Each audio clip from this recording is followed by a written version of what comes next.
Are things getting better at the hospitals? Yeah, definitely, 100%, definitely. The first month was really bad, and then after that, it actually slowed down. People were actually staying home, and they cut it down. It's pretty close to normal now. So you guys doing well? Yeah, we're doing a lot better. Yeah, I mean, I had it back in March, the end of March, beginning of April. Pretty bad. Hopefully, no long-term effects. Of course, I can see a lot of bad long-term stuff. But hopefully, not now. Are you glad you took this job? I don't envy you, man.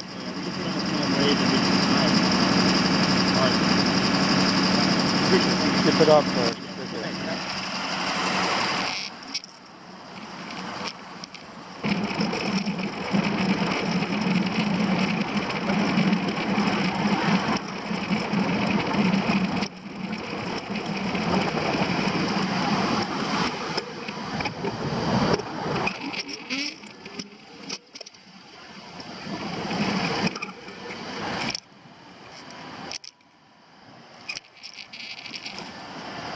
Excuse me.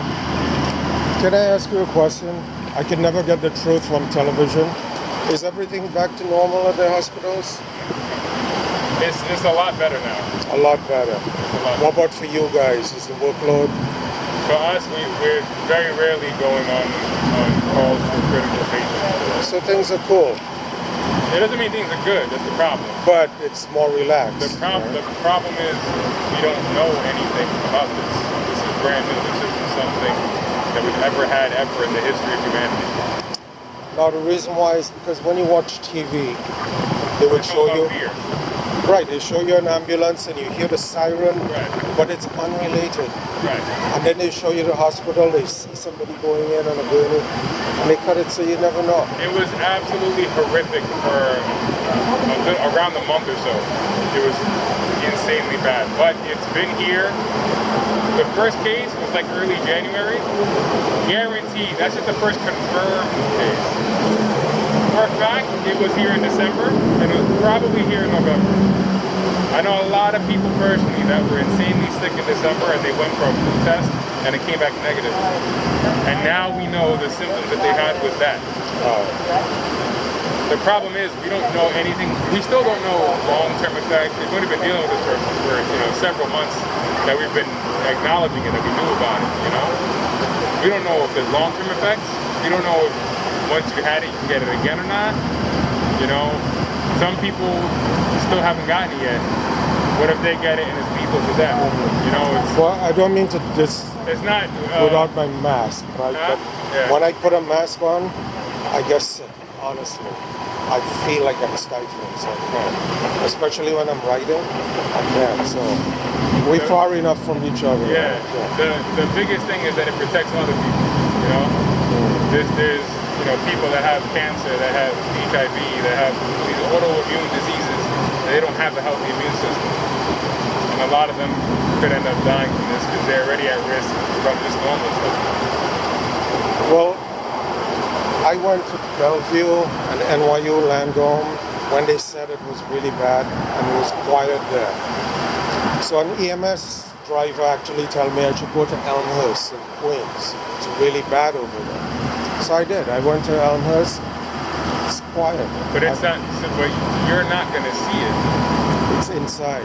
Right. But you can't go. You can't go to. No, ICU. I can't. You know what I'm saying? You I'm can't. judging from the outside. Right. So if you go into a waiting room, you're not. No, I didn't go into the waiting room. Right. Just on the street. No, but so I'm saying some people are going into a waiting room and they're going, "Oh, where is everybody?" Yeah. But they're not going to be in the waiting room. But wouldn't they have families and stuff? No, you're not allowed inside. No, but if my family, if my wife is sick and she went to the hospital and I can't go in, I'll still be outside, like worried, and But the problem I'm not gonna go home. But a lot of people they're not going. They know they can't get information. They can't go in there. They can't get information in there. What we were doing was, if you went by ambulance, we were taking the phone number of someone that could be contacted, writing it in our computer report. Our report gets printed in the hospital, and then also handing it to the nurse or the doctor so that they can stay in contact. Because you're not. So it was all phone. Because they can't have people. Imagine if you were allowed to get information by going to the waiting room, how packed the waiting room would be. Right, but So nobody at all was allowed to be inside that building whatsoever. So even if you stood outside, you're not getting information. so they eventually just go home. So because you're gonna get the phone call. Because that's it. They don't want to encourage you to go inside. That's it. As someone that had to go in there, most of the emergency rooms, they turned into ICU rooms because they had no rooms there. There's in Harlem Hospital, they have the trauma hospital. Not every hospital can do everything.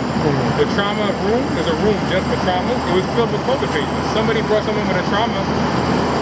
They had to throw them in a normal bed and work on them there. It was horrific. You know, I had guys that looked healthy, that looked like you, that are healthy looking people. And the scariest thing is it attacks your body in a way that we've never seen before. It's oxygen saturation in your blood. Normally should be, if I check it, it should be 100% to 95%. In that range, completely normal.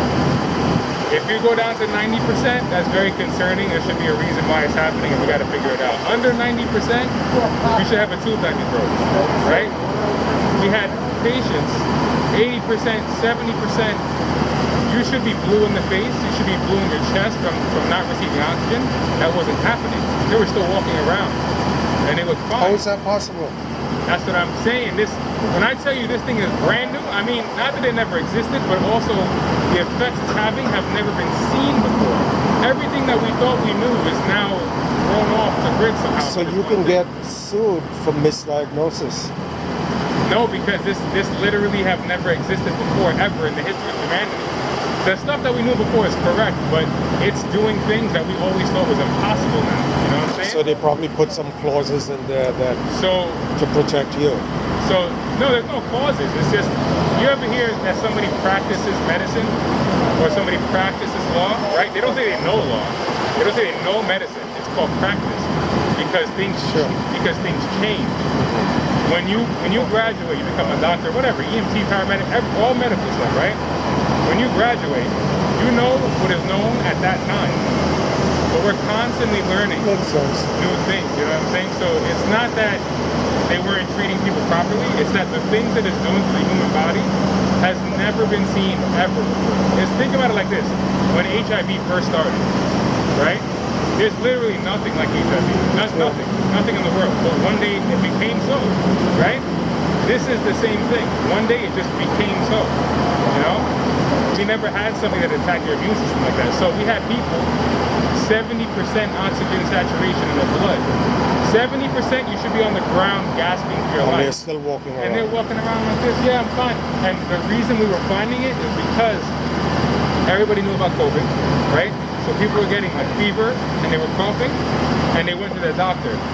And the doctor checked them out and they said, oh crap, your oxygen saturation is very low. They don't know what that means. And they call us. And we were getting calls from doctor's offices, City MD, all these places because they just went in with a fever and a cough. And they see their oxygen saturation is going down, down, down, down. But they still look like they're breathing fine. They feel fine. They're not flu. So they don't know that their life is in danger. And then I'm on the way to the hospital trying to explain to them, look, I know you think that you feel fine. Your respiratory system is being attacked very badly. I'm going to give you oxygen, you know, and explain it to you, you know.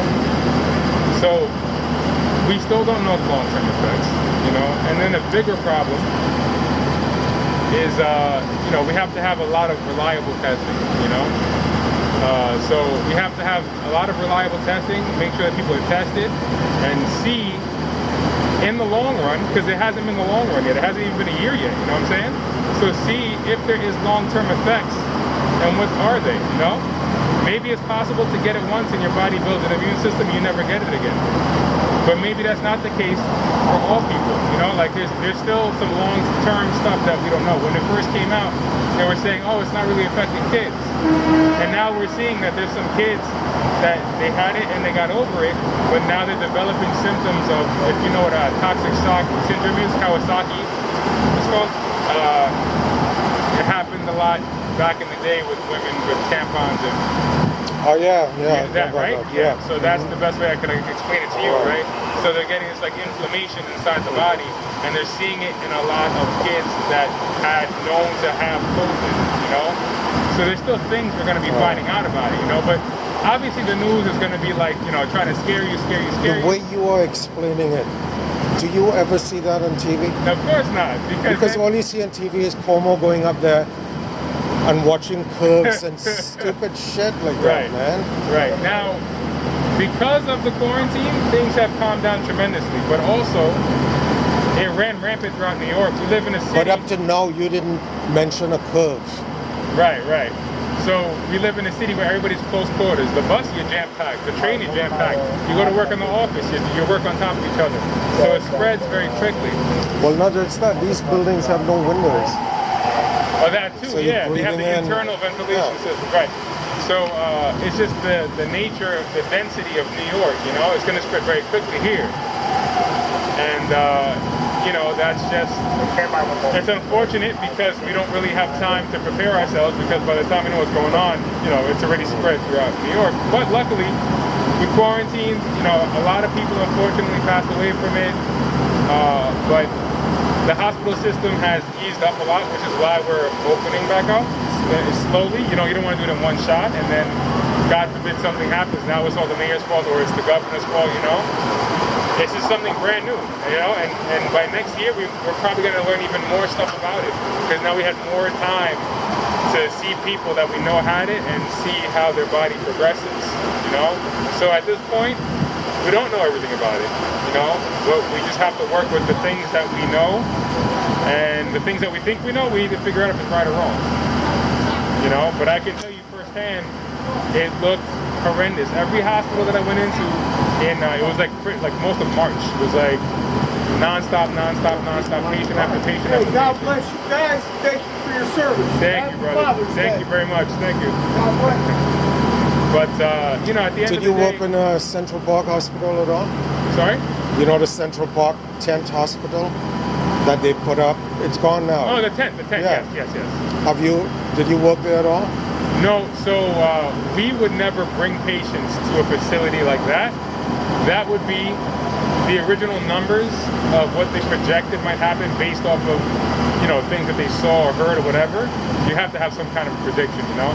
So it may not be right, and at the end of the day, I don't think the numbers were nowhere near as high as they projected. But you have to try to figure something out. You know, you're asking someone to guess what the future's going to be. Yeah, right. So the numbers were predicted to be way worse than they actually were. So the tents and, you know, the SS Comfort that came in the ship, and the Javits Center, and then every hospital had tents outside. That was in case of an immediate overflow. But they never had to use it. In the Bronx, I saw one of the hospitals had some patients inside the tent. It's the only one that I know of that had But patients not in inside Central there. Park and the ship. To my knowledge, They said so after. to my knowledge, it was none in Central Park. But the thing is, if they don't set that up and then it does happen. Right, but what was uncool is when they set it up, the New York Post did a story on it, and they said they were filled to capacity. That was uncool. That was uncool.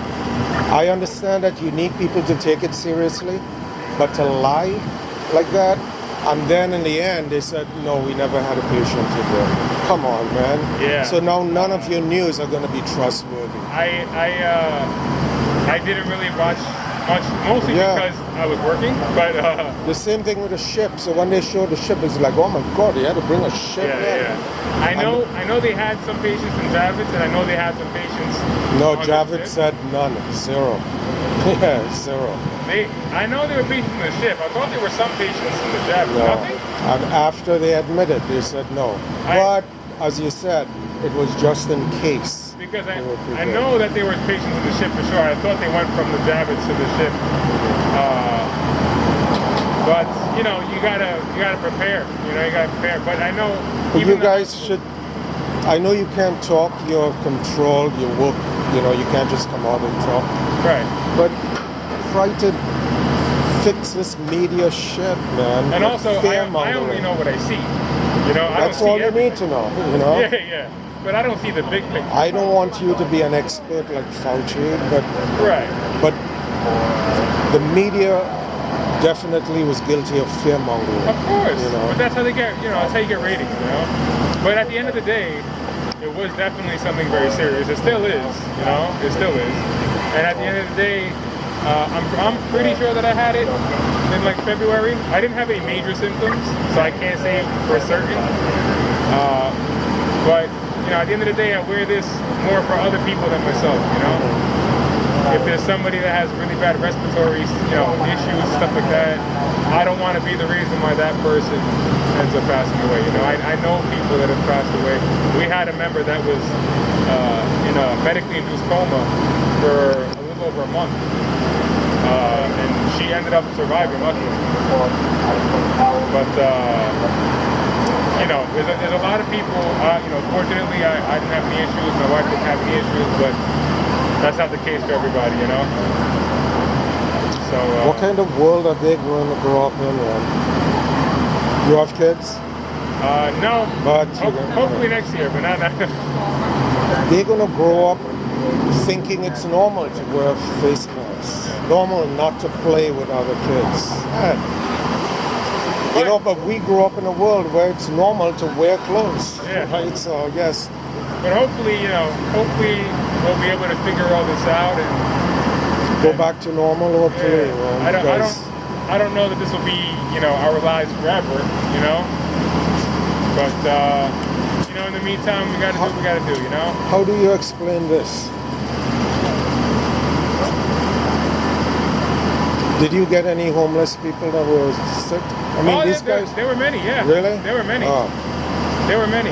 because they don't social distance, they don't wash, Well, also remember, everyone that gets it, but they have a strong immunity. everyone that gets it is not necessarily gonna die, you know. All right, man. Yeah, I gotta go. Nice to talking to me.